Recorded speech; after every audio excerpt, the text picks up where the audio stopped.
안녕하십니까. 행복한 경제학의 수석 에디터입니다. 혹시 최근에 통장 한번 열어보시고 남몰래 한숨 쉬어본 적 없으십니까? 아마 다들 그러실 거예요. 뉴스에서는 물가 상승률이 3%대로 안정됐다고 하는데 이상하게 제가 가는 마트 물가는 체감상 한 10%씩 오르는 것 같고요. 맞아요. 정부가 민생 안정을 위해서 돈을 푼다. 이런 소식은 계속 들려오는데 왜 제 주머니는 더 가벼워지는 걸까요? 바로 그 지점이 오늘 저희가 깊이 파고들 문제의식의 핵심인 것 같습니다. 저희가 분석해본 결과 이 현상은 정보 격차가 소득 격차로 직결되는 시대가 본격적으로 열렸기 때문이에요. 정보 격차가 소득 격차로요? 네, 제가 아주 극단적인 예시를 하나 들어볼게요. 연봉 5천만 원을 받는 45세 직장인 김철수 씨와 이영희 씨가 있습니다. 조건은 거의 똑같아요. 네, 완전히 동일한 출발선에 서 있는 두 사람이군요. 맞습니다. 그런데 설 명절이 지나고 나서 결과는 완전히 달라졌습니다. 먼저 김철수 씨는요. 주변에서 올해는 정부 지원금 같은 거 없더라 이런 소문만 믿고 아무것도 하지 않았어요. 그냥 가만히 있었군요. 네, 그 결과 명절 준비 비용으로 통장에서 50만 원이 그냥 빠져나갔습니다. 오히려 마이너스가 된 거죠. 반면에 이영희 씨는 저희 행복한 경제학 채널 분석을 토대로 딱 3군데 사이트를 방문하고 앱을 몇 번 클릭해봤어요. 그랬더니 어떤 결과가 있었나요? 놀랍게도 지역화폐 충전 인센티브로 15만 원, 그리고 에너지 바우처 현금 지원으로 10만 원, 마지막으로 본인이 사는 지자체에서만 특별히 주는 명절 위로금 25만 원을 추가로 확보했습니다. 와, 결과적으로 명절이 시작되기도 전에 50만 원의 현금성 자산을 그냥 얻은 거죠. 김철수 씨와 비교하면 무려 100만 원의 격차가 벌어진 셈입니다. 이건 단순히 운이 좋고 나쁨의 문제가 전혀 아닌데요. 이런 차이가 왜 발생하는 건지 그 구조적인 이유가 있겠죠. 그렇습니다. 이게 오늘 분석의 가장 중요한 포인트인데요. 2024년이나 2025년까지만 해도 정부는 전국민 대상이라는 이름으로 보편적 지원을 많이 했잖아요. 아, 그 헬리콥터 머니라고 불리던 거요? 네, 맞습니다. 그런데 2026년의 기조는 완전히 바뀌었습니다. 바로 스마트 펌프머니의 시대가 왔다는 겁니다. 스마트 펌프 머니요? 그건 좀 생소한 용어인데 어떤 의미인가요? 말 그대로 필요한 곳에만, 그리고 가장 중요한 건 스스로 찾아서 신청하는 사람에게만 예산을 아주 정밀하게 펌프질해서 넣어주겠다는 거예요. 아, 선별적 지원? 그리고 신청주의? 바로 그 두 가지가 핵심 원칙이 된 거죠. 그래서 저희 행복한 경제학팀이 지난 일주일 동안 대한민국 243개 모든 지방자치단체의 예산안과 긴급지원 공고를 정말 모조리 다 뜯어봤습니다. 243개 전체를요? 네. 그리고 정말 놀라운 사실을 발견했어요. 어떤 사실이죠? 에이, 설마 나한테 해당되겠어. 이렇게 생각하면서 무심코 지나쳤을 그 예산. 즉 주인을 찾지 못하고 잠자고 있는 돈이 무려 1조 1,500억 원에 달한다는 겁니다. 1조 1,500억 원이요? 와, 네, 정말 엄청난 금액이죠. 그래서 오늘 저희는 이 숨겨진 돈의 흐름을 추적하고 어떻게 하면 이 국가 예산을 나의 당연한 권리로 활용할 수 있는지 그 방법을 알아보는 것을 목표로 하겠습니다. 좋습니다.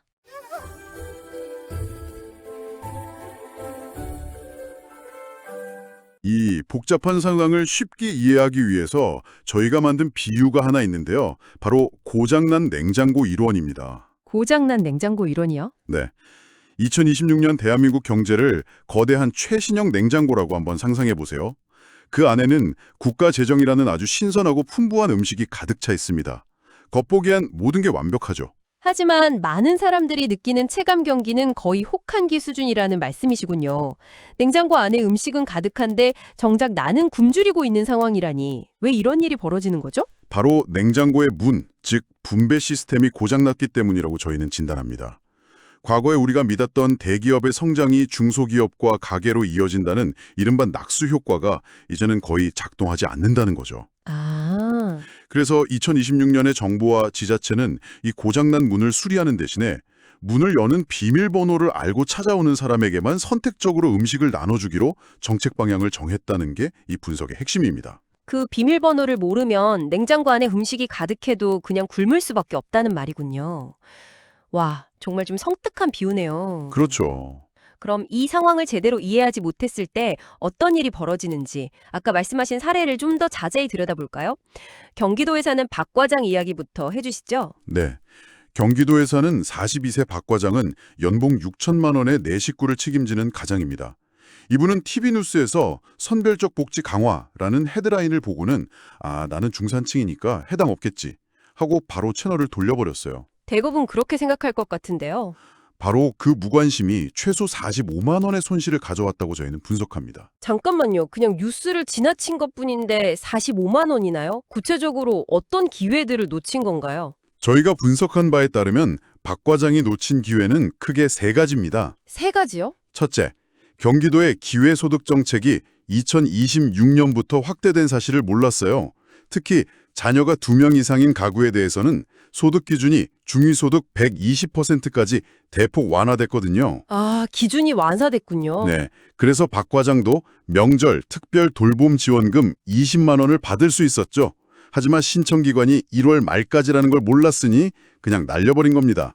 아, 정말 안타깝네요. 소득 기준이 완화된 걸 몰랐다. 그럴 수 있겠네요. 두 번째는 뭔가요? 둘째는 지역화폐에 설날 특수를 놓친 겁니다. 평소에 7%였던 할인율이 설 명절 기간에만 한시적으로 15%까지 상향 조정됐어요. 15%나요? 네, 박 과장은 이 사실을 모르고 평소처럼 신용카드로 100만 원어치 장을 받습니다. 만약 지역화폐를 썼다면 15만 원을 그냥 아낄 수 있었는데 말이죠. 눈앞에서 15만 원을 놓친 셈입니다. 그것만 해도 벌써 35만 원이네요. 마지막 세 번째는 또 뭔가요? 마지막은 숙박 쿠폰입니다. 정부가 내수경제 활성화를 위해서 대한민국 구석구석 여행 가는 달 캠페인을 하잖아요. 네네. 그 일환으로 설날 특별판 5만 원 숙박 쿠폰 2장, 총 10만 원어치를 선착순 10만 명에게 배포했습니다. 이것도 미리 정보를 알지 못하면 당연히 받을 수 없는 혜택이었죠. 아, 이렇게 몰라서 놓친 돈을 다 합치니까 총 45만 원에 달한다는 계산이 나옵니다. 정말 나는 해당 없을 거야 라는 이 작은 생각이 45만 원이라는 실제 손실로 이어진 거군요. 그럼 반대로 성공 사례로 꼽으신 부산의 김 사장님은 어떻게 달랐나요? 식당을 운영하는 55세 김 사장님은 저희 행복한 경제학 채널의 구독자라고 하세요. 아, 그러시군요. 네. 이분은 저희 채널의 2026년 예산안 분석 자료를 통해서 소상공인 이자 환급과 부산 지역화폐 동백전 관련 정보를 미리 파악하고 즉시 두 가지 행동에 나섰다고 합니다. 어떤 행동이었죠? 첫 번째는 전기요금 특별 지원을 신청한 겁니다. 원래는 이게 연매출 3천만 원 이하 소상공인만 대상이었는데 올해부터 6천만 원 이하로 기준이 확대된 것을 정확히 파악하고 바로 신청해서 전기요금 20만 원을 감면받았어요. 기준 확대를 놓치지 않았군요. 그랬죠. 그리고 두 번째 행동이 더 극적인데요. 바로 온누리 상품권 가맹점으로 등록한 겁니다. 보통 온누리 상품권은 전통시장 안에서만 쓸 수 있는 거 아닌가요? 맞습니다. 대부분 그렇게 알고 있죠. 그런데 법이 개정되어서 전통시장 소속이 아니더라도 골목형 상점가로 지정되면 온누리 상품권을 받을 수 있게 됐다고 해요. 아, 법이 바뀌었군요. 네. 김 사장님은 이 정보를 보고 직접 구청을 여러 번 방문하는 수고를 거쳐서 가맹점 등록을 마쳤고요. 이번 설 대목 매출의 40%를 온누리 상품권으로 결제받았다고 합니다. 와, 대단하네요. 결과적으로 비용은 20만 원 절감하고 매출은 20%나 올리는 그야말로 두 마리 토끼를 다 잡은 거죠. 이 두 사례가 정말 명확한 대비를 보여주네요. 가만히 있으면 가만히가 된다는 표현이 정말 딱 들어맞는 것 같습니다. 맞아요.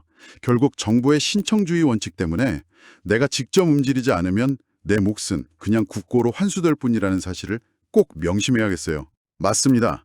그럼 이제부터 저희가 분석한 구체적인 자금의 출처, 즉 2026년 설 명절 민생지원금의 세 가지 핵심 파이프라인을 현미경으로 들여다보듯 상세히 살펴보겠습니다. 좋습니다.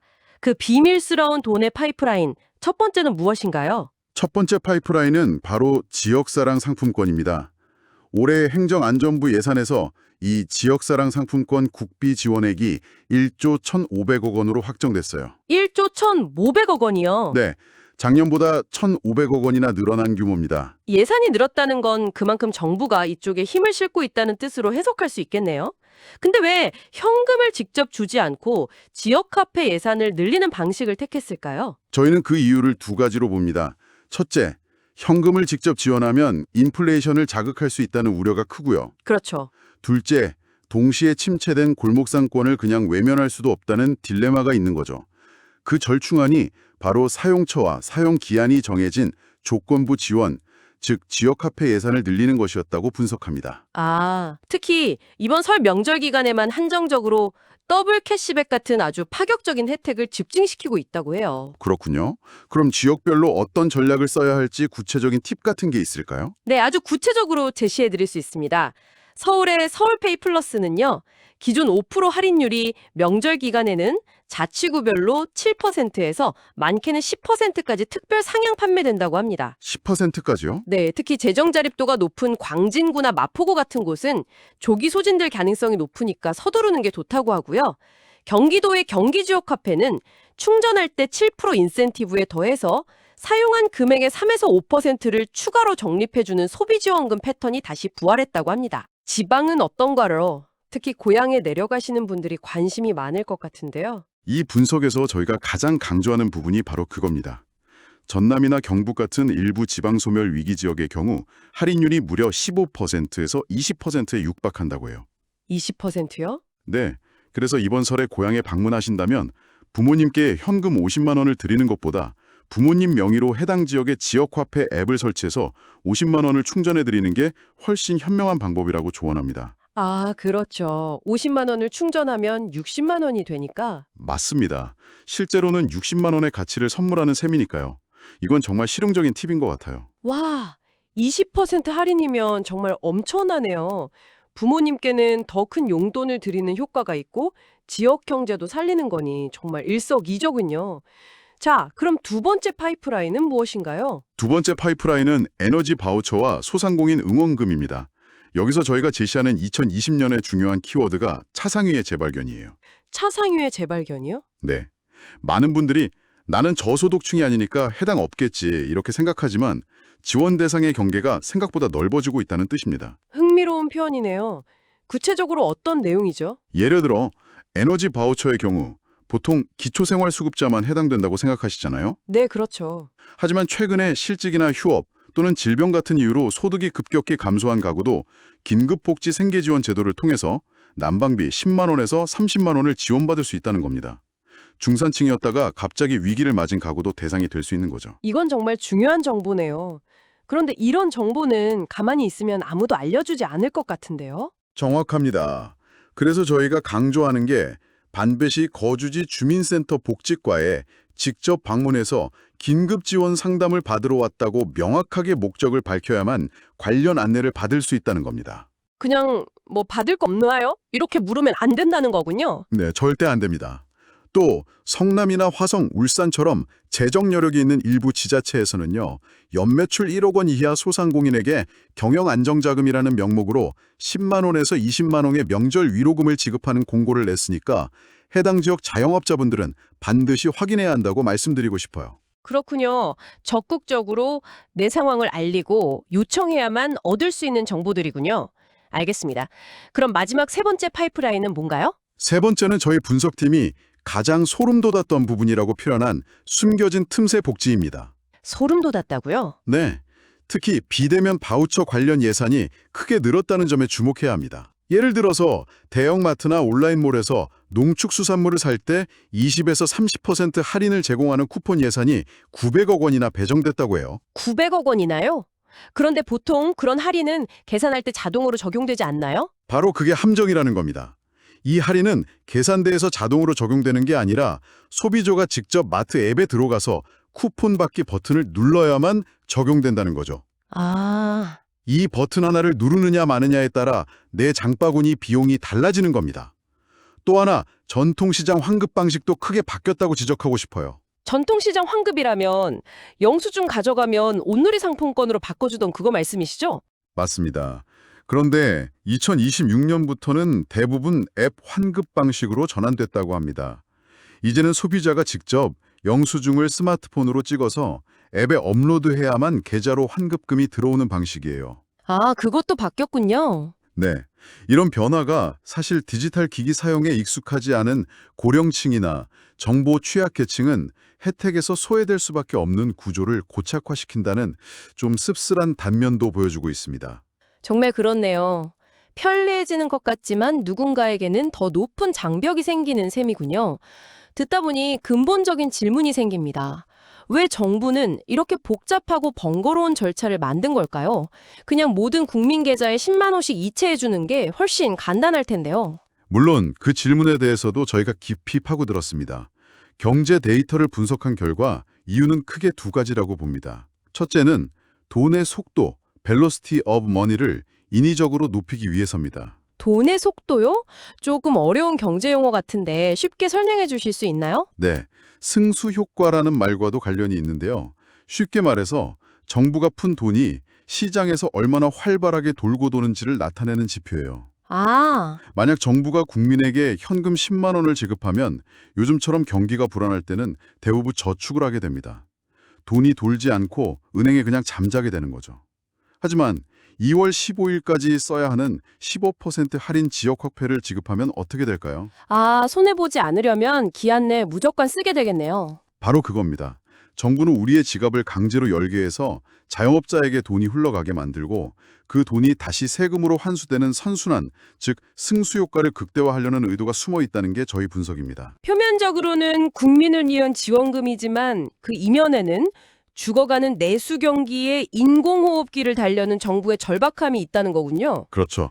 굉장히 설득력 있는 분석입니다. 그럼 두 번째 이유는 뭔가요? 두 번째 이유는 조금 불편한 진실일 수 있는데 바로 낙전 수입을 예산 설계에 미리 반영하기 때문이라고 저희는 보고 있습니다. 낙전 수입이라면 통신사의 미사용 데이터나 상품권 잔액처럼 소비자가 자기 몫을 다 찾아가지 않아서 공급자가 얻는 추가 이익을 말하는 거잖아요.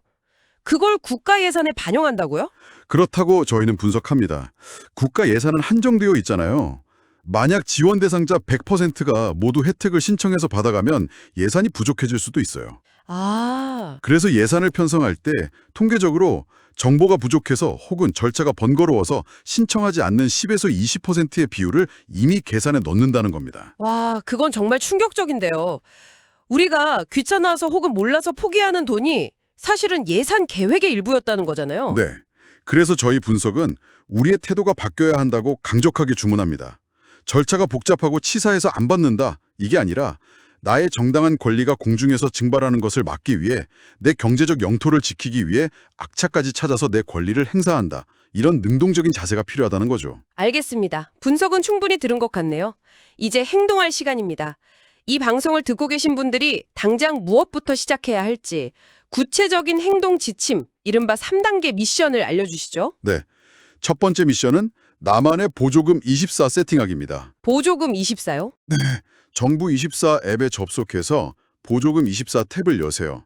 그리고 가족 구성원 정보를 최신 상태로 업데이트한 뒤에 나의 혜택 조회 버튼을 누르는 겁니다. 거기에 나타나는 혜택 목록 중에 신청 기간이 2월 중순까지로 되어 있는 항목은 고민하지 말고 모두 신청하시라고 조언합니다. 두 번째 미션은 뭔가요?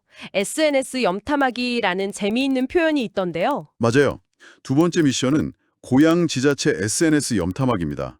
내가 현재 사는 곳뿐만 아니라 부모님이 계신 고향의 시청이나 군청, 공식 인스타그램 블로그를 팔로우하라는 거죠. 왜죠? 선착순으로 마감되는 특별 상품권 판매나 게릴라성 이벤트 같은 가장 빠르고 은밀한 정보는요. 공식 문서가 아니라 SNS 카드 뉴스 형태로 가장 먼저 공지되는 경우가 많기 때문입니다.